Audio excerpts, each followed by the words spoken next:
At kaugnay pa rin ang trahedya sa Semirara. Kasama namin live mula sa Malacanang mag-uulat si Elena Luna. Magandang hapon sa iyo, Elena.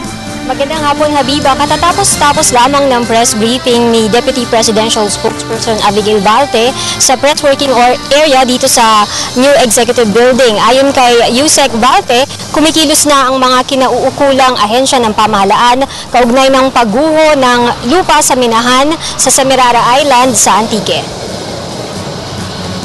Secretary Ikot Petilla is already there and is trying to find out also the cause of the collapse. I understand that the mayor there, the acting mayor, has already ordered a probe into what caused the accident.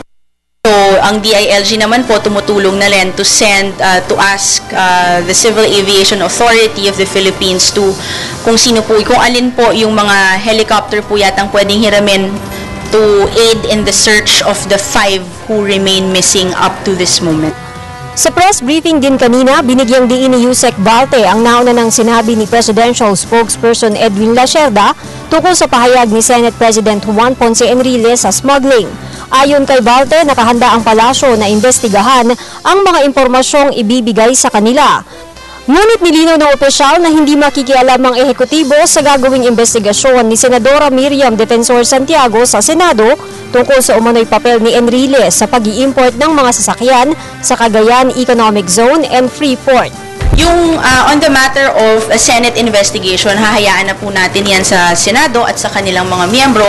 Kung ang intindi ko po kasi nung kanilang proseso ay magpa-file ng resolusyon ng isang senador at pupunta po ito doon sa kanilang committee at ire-refer po from the plenary to the committee that is supposed to investigate it.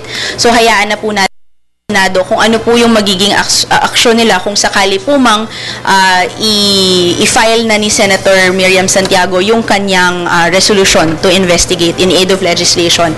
Pangalawa naman po, dun sa puntong sinasabing smuggle nga daw po, bukas po tayo. The government does not have a monopoly in information at bukas po tayo sa kahit anong impormasyon na magpapatunay po o at least will start an investigation on these allegations. Habiba, mamayang alas 2 ng hapon ay nasa Philippine Heart Center si Pangulong Aquino sa East Avenue, malapit dyan sa Quezon City.